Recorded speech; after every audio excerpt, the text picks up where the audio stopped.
আল্লাহ সহি বুঝ দান করেন। আল্লাহ আমাদের সবাইকে মাফ করে দেন।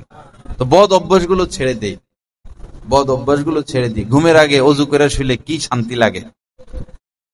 দিনের বেলায় এই সারাদিন মুখে বালু লাগে, নাকে দিয়া বালু ঢুকে, মুখের মধ্যে বালু থাকে, চোখে, নাকে, মুখে, হাতে, পায়ে। আল্লাহ রাসূলের সুন্নত, কত স্বাস্থ্যসম্মত সুন্নত যে শোয়ার আগে কি করা, অজু করা।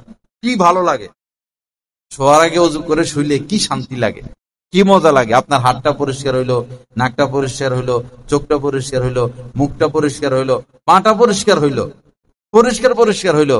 এবং বিছানা 3 বার ঝাড়া, নবীজির সুন্নত।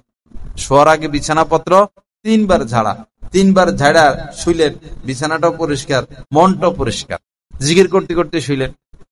এখন যদি আপনি অজু করলেন না, বিছানা ঝাড়ু দিলেন না, মোবাইলটা লইয়া পড়ে গেলেন, পায়ে ময়লা, হাতে ময়লা, মুখে ময়লা, বিছানায় ময়লা, এখন দেখতেছেন ময়লা জিনিস, আপনি কি শান্তিতে আছেন?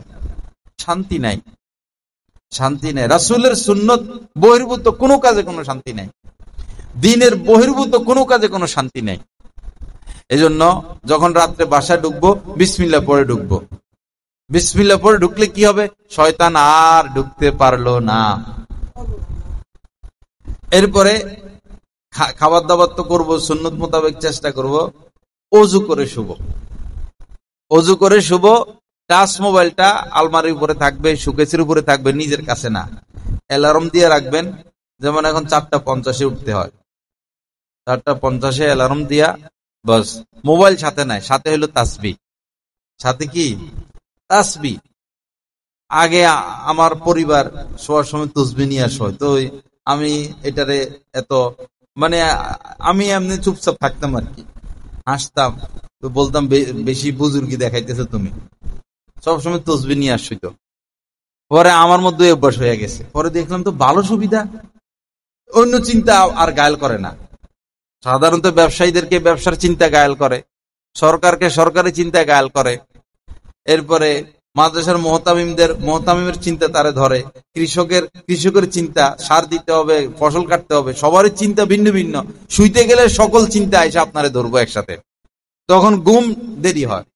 আর যদি আপনি তসবিহ নিয়ে শোন আর টার্গেট করেন 100 বার দুরূদ শরীফ পড়বো, 100 বার ইস্তেগফার পড়বো, 100 বার লা ইলাহা ইল্লাল্লাহ পড়বো, 100 বার আল্লাহ আল্লাহ পড়বো, এরকম একটা হিসাব করেন, পরে এই পড়া শুরু করে দেন, দেখবেন শয়তান এসে হাত পা টিপা ঘুম পাড়ায় দিব। যে জাগ না থাকলে তো পড়া হাজার হাজার নেকি কামাই ফেলবো, এরা তাড়াতাড়ি ঘুম পাড়াইয়া দি, হাত পা টিপা দিব, তাড়াতাড়ি ঘুম এসে যাবে। এটা ঘুমের বড় ওষুধ।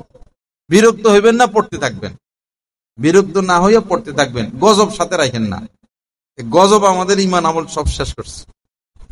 হযরতে আমিরে মুয়াবিয়া, ওহী লেখক সাহাবী, উনি এক রাত্রে তাহাজ্জুদ পড়তে পারেন নাই। পরে সারা রাত টেনশন, মানে পরের দিন মানে কষ্ট কষ্ট, অস্থিরতা অস্থিরতা অস্থিরতা, কষ্ট কষ্ট, আফসুস আফসুস, তাহাজ্জুদ পড়তে পারলাম না, তাহাজ্জুদ পড়তে পারলাম না, তাহাজ্জুদ পড়তে পারলাম না, এরকম সারা দিন অস্থিরতার মধ্যে। পরে রাত্রে আবার শুইছে, তাহাজ্জুদের সময় কে উনারে আইসা জাগাইতেছে, কে যেন উনাকে জাগাইতেছে, উঠেন উঠেন, তাহাজ্জুদ পড়তে উঠেন। তো উনি সাহাবী না, ওই ঠাস করে হাত ধরে ফেলছে। হাত ধরে বললে, কে রে তুই, কে আমারে তুই তাহাজ্জুদের জন্য জাগাস? বুঝছে, কারণ উনি তো দরজা বন্ধ করে শুইছে, এখানে তো মানুষ ঢুকতে পারবে না। পরে শিকার হয় না মজবুত করে ধরছে, ধরছে তো ধরছেই। পরে আমি তো শয়তান, মানুষের আকৃতিতে আসছে। তুই শয়তান, তুই তো তাহাজ্জুদ যেন না পড়ি সেই চেষ্টা না করবি, তুই তাহাজ্জুদ পড়ার জন্য আমারে জাগাইয়া দেস, ব্যাপার কি ক? পরে বলতেছে যে গতকালকে তো আপনারে তাহাজ্জুদ পড়তে দেই নাই, ঘুম বাড়াইয়া দিছি, পড়তে পারেন নাই, তো সারাদিন আপনি এত আফসোস করছেন, তাহাজ্জুদ না পড়েও আরো বেশি আপনি আগাইয়া গেছেন। আফসোসের কারণে, আপনি যে পড়তে পারেন না, এই আফসোসের কারণে আল্লাহ আপনারে তাহাজ্জুদ পড়লে যা দিতেন এর থেকে আরো বেশি দিয়ে দিচ্ছেন। পরে আমি ভাবলাম এর চেয়ে আপনার তাহাজ্জুদ পড়াই ভালো। বেশি না ভাইয়া, কমই পান, এর চেয়ে আপনার তাহাজ্জুদ পড়াই ভালো, এজন্য আমি আপনার জাগাইতে আসছি। তো শয়তান যখন দেখবে যে আপনি অনেক কিছু পড়বেন শুয়ে শুয়া, তো জাগ না থাকলে আপনার শয়তানের অসুবিধা, নেক বেশি কামায় ফেলবেন, তো সে এসে ঘুম পাড়ায় দিবে। তো ঘুমাইতে গেলে কি করে যাব আমরা? ইনশাআল্লাহ ওযু করে যাব। মেসওয়াক রাখবেন। ব্রাশ করা নিষেধ না, কিন্তু ব্রাশের দ্বারা দাঁত ক্ষয় হয়ে যায়। আপনি সারাদিন মেসওয়াক করেন, দাঁত ক্ষয় হবে না।